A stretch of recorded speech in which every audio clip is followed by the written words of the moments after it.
Welcome to Past People. Please subscribe to support these videos. The death of Queen Jane Seymour. The tragic and startling demise of Queen Jane Seymour, Henry VIII's favoured consort, remains a subject of intrigue and debate. Jane Seymour, the third wife of the notorious Tudor monarch Henry VIII, is often characterized as his favourite, primarily due to her accomplishment of providing him with a much-desired male heir, who was expected to continue the Tudor dynasty. Nevertheless, the veracity of this assertion is subject to dispute. Shortly after Jane Seymour's passing at Hampton Court, Henry VIII was already engaged in discussions about his potential fourth wife, prompting questions about the circumstances surrounding her untimely death.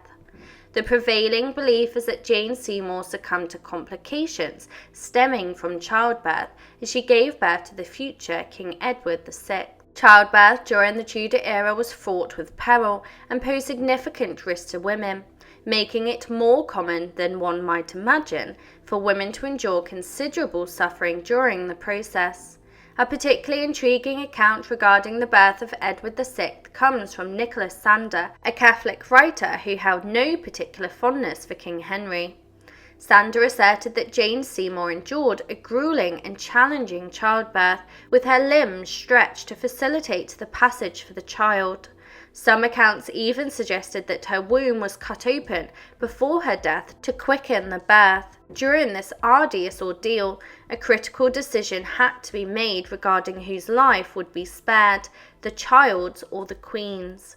In response, King Henry reportedly declared that the boy's life should be preserved, as he could easily secure another wife for himself.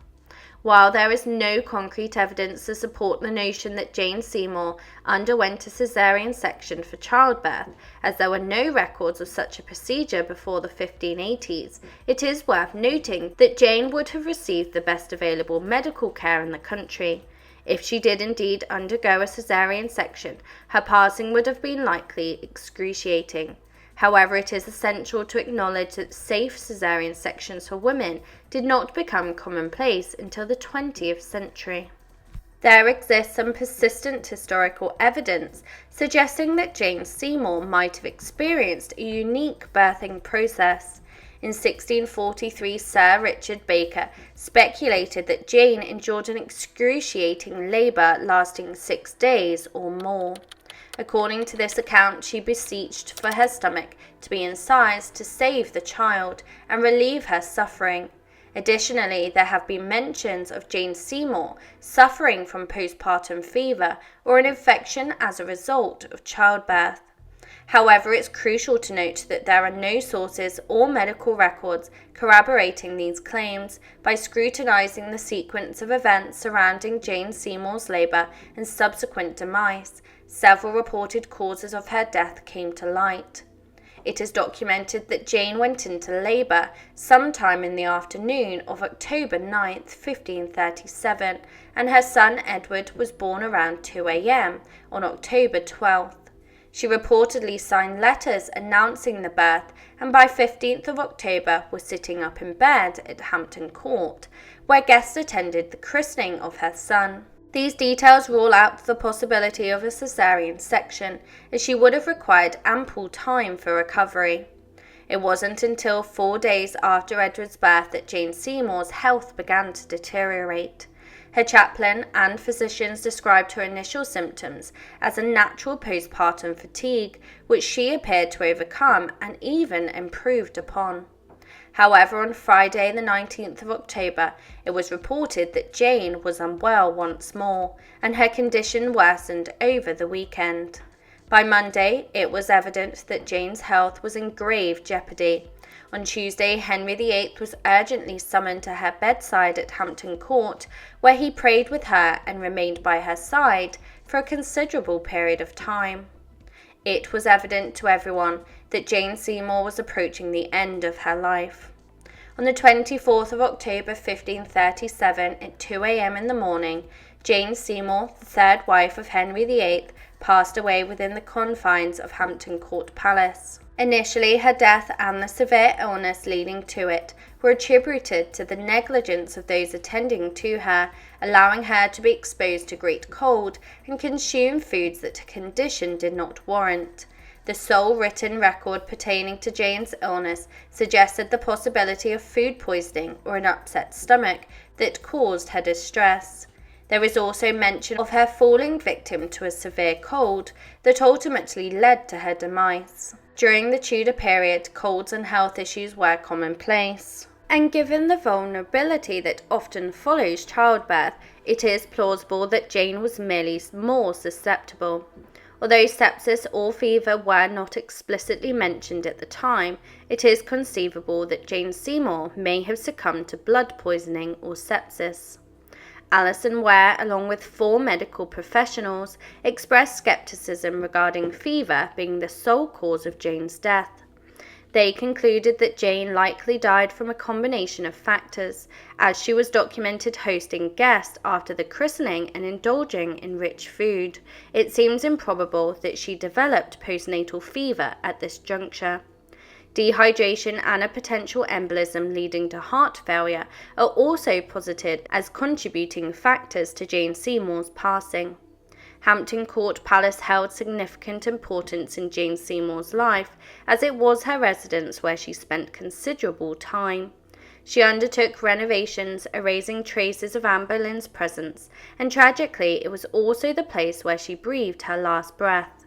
After her demise, Henry VIII retreated to Windsor for a period of mourning. On the 1st of November 1537, Henry VIII made the decision for Jane Seymour to be laid to rest with haste in St. George's Chapel at Windsor. Her burial was scheduled for the 12th of November, and the royal court was instructed to wear mourning attire. It is believed that Henry VIII may have donned purple, while everyone else wore black, signifying his unique mourning attire. Henry VIII delegated the funeral arrangements, specifying only the date and the location. The Duke of Norfolk was entrusted with organising a suitable procession to transport Jane's remains from Hampton Court to Windsor Castle. Although Henry usually took a keen interest in such ceremonies, he did not personally attend the funeral, in accordance with custom.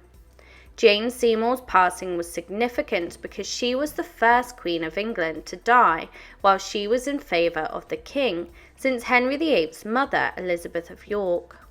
Due to this, the Duke of Norfolk had to research the appropriate protocols for her funeral, taking inspiration from Elizabeth's funeral, which included a considerable number of earls, barons and knights. Norfolk ordered 200 masses to be sung for the repose of Jane's soul. Following this, Jane's body was embalmed and her entrails, including her heart, were surgically removed and interred separately in the Chapel Royal at Hampton Court, beneath the high altar. She was adorned in a golden robe with jewels, and a crown was placed upon her head. Her body lay in state for several days, during which masses were continuously conducted for her soul. The funeral procession made its way to Windsor, with Jane's stepdaughter Mary serving as the chief mourner, draped in black velvet and riding on horseback. She was accompanied by 29 mourners, one for each year of Jane's life. A lifelike effigy of Jane was also carried during the procession, as the solemn crowd watched the Queen's cortege pass in silence. On the 12th of November at 11 a.m., the procession reached Windsor. 6 pallbearers carried Jane's remains into St. George's Chapel, where they were met at the altar by Archbishop Thomas Cranmer. Prayers were offered as her body lay in state throughout the night, with Mary keeping vigil beside it. The following day, a mass was conducted, and on the 12th of November, a grand funeral ceremony unfolded, and Jane Seymour was interred with all the honours befitting a queen in a vault beneath the Garter Chapel. Her 2 brothers, Edward and Thomas, were in attendance, and as her coffin was lowered into the vault, the Queen's staff broke their staves of office and placed them in the grave to signify the conclusion of their service. For the next 6 hours the bells of London tolled, and 2 days later a mass was held at St. Paul's Cathedral, marking the conclusion of the Queen's funeral service. 9 years later, Henry VIII passed away and chose to be buried at Windsor Castle beside Jane Seymour. It is believed that Henry deeply loved Jane during their brief marriage, especially due to her gift of a long-awaited son. Jane Seymour's tragic death and subsequent burial marked a somber chapter in Henry VIII's tumultuous love life. Thank you for watching and for your support.